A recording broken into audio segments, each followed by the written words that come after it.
I'm Keshia Hederman. I'm an editor here at Mondo, and this week I got to prepare an interview with a very special guest indeed, Elizabeth Day. Oh, stop. Thank you. Welcome back to our Mondo table. Thank you very much. Earlier you spoke to Nadia here about your book, The Party, about the twisted British elites.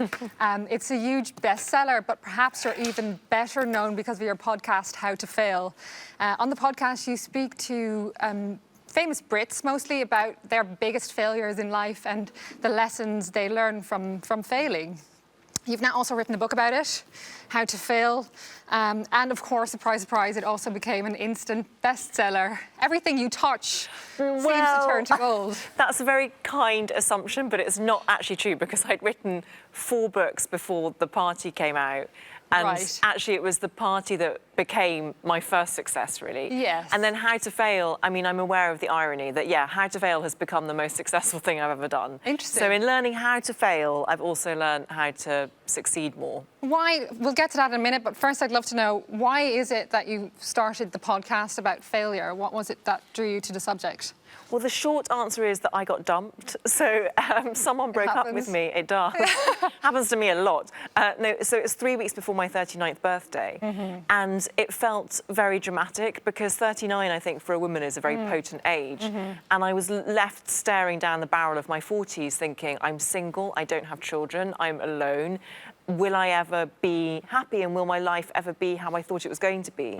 Because my 30s had been a very eventful decade. I had got married and then divorced. I had tried and failed to have children. And then this new relationship, and I thought I'd made such different decisions, but this new relationship had also ended. And I realised, looking back at those 10 years, that every time a crisis had happened, I had withstood it and survived it. And I realised that therefore I was stronger than I thought. And that each time something had happened like that, I had grown from it immeasurably because I had been forced to. The universe had nudged me into learning a lesson.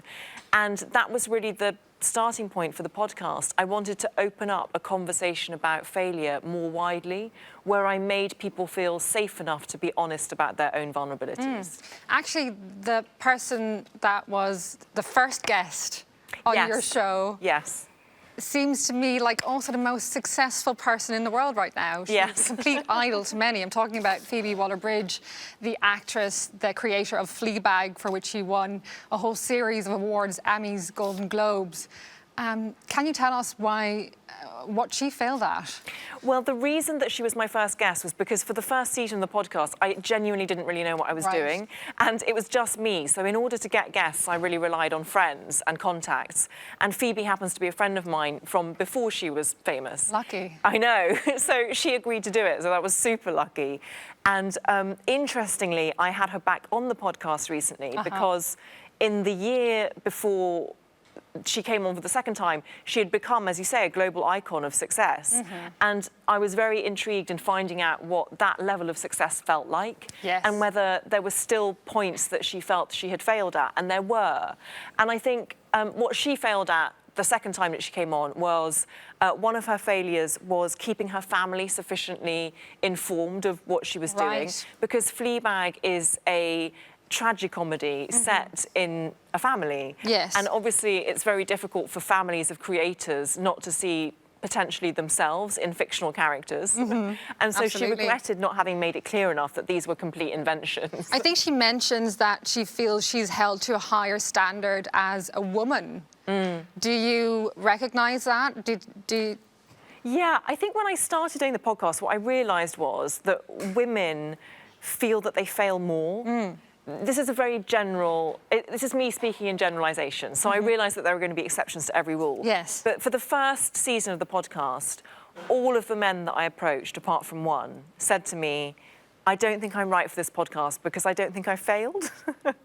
Whereas all of the women that I approached said, I've failed so many times, I can't whittle it down to just 3. What is that?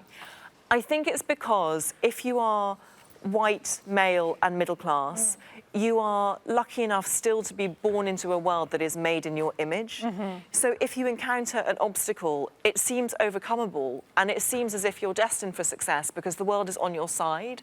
Whereas if you are a woman or a marginalised person, a person of colour, someone on a low income, you are born into a world that doesn't feel like your friend. And if you encounter a failure, it feels as if you yourself have failed. It's very difficult not to personally identify with it. But I have to say that that gender split has really changed the more the podcast has matured. And now I have lots more men who are really willing to be vulnerable. Amazing. So you get to track actually the progress we're making in terms of how we judge ourselves for our failures and how women and men judge themselves maybe differently for their failures as your podcast goes along. Yes. That's quite hopeful, because how many years have you been at it now? Well, not that many, but it started in July 2018. So Right. it's almost 2 years old. So it's happening quickly. Yes. Change is happening Well, now. This was one of the greatest gifts of the podcast, was how many people responded to it in such a positive way. Yeah. I really hadn't anticipated that. Why is that? Why do people have such a thirst for listening to stories about failure? I think it's because of the particular time that we're living through right now, which is a time where we are encouraged to believe that the exceptional future is within all of our grasps. Right. We're encouraged to believe that success and fame and wealth and celebrity are the solution to all of our problems, and in a way we deserve them. They should be ours. And yet at the same time as that's happening, and at the same time as Instagram is encouraging us to believe that everyone else has perfect lives, it feels that any mistake that we make can be very, very public, because someone could send a tweet about it and then you could lose your job the next day. So we're in this very peculiar situation where we don't want to do anything for risk of failing in a public way, and yet by not taking risks, we're never going to encounter the success that we think we deserve. And so there was this space where we could actually just all talk about the fear that we were feeling. Yes. And I think that failure is actually a great connector. It's what makes us We're all all human. big losers, really. We are. Yeah. I mean, whether we like it or not, we are all going to fail at some point You've in our life. spoken to so many people. I think you've done over 50 guests on your show. What is it that we fail most at? What's our biggest failure as a human species? That's such a good question. A lot of people just say they failed their driving test, but that is not what connects us. Yes, I failed my driving test first time, passed it the second time. Had to get that in there. One of the things that kept coming up in a way that I found surprising was how many people felt that they had failed at their 20s. Right.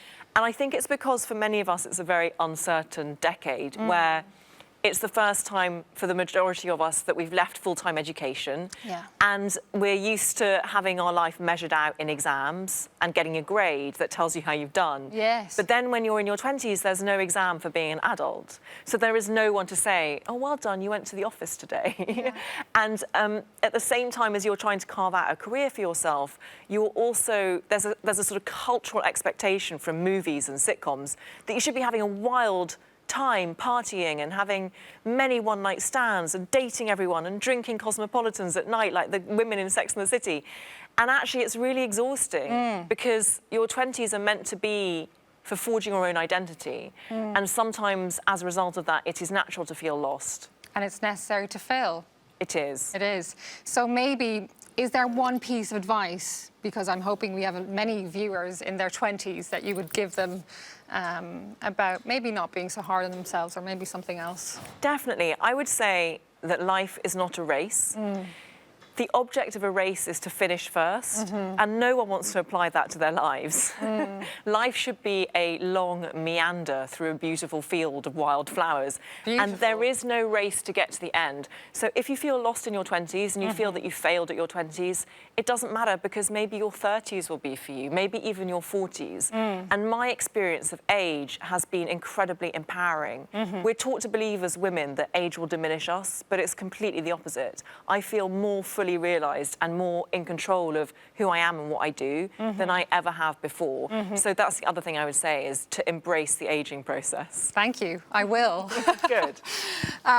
If you also feel like a bit of a failure, like I'm sure we all do, and want to share with us what you failed at, please do so in the comments below. Thank you so much, Elizabeth. It was really lovely. Thank you. It's been such a nice interview.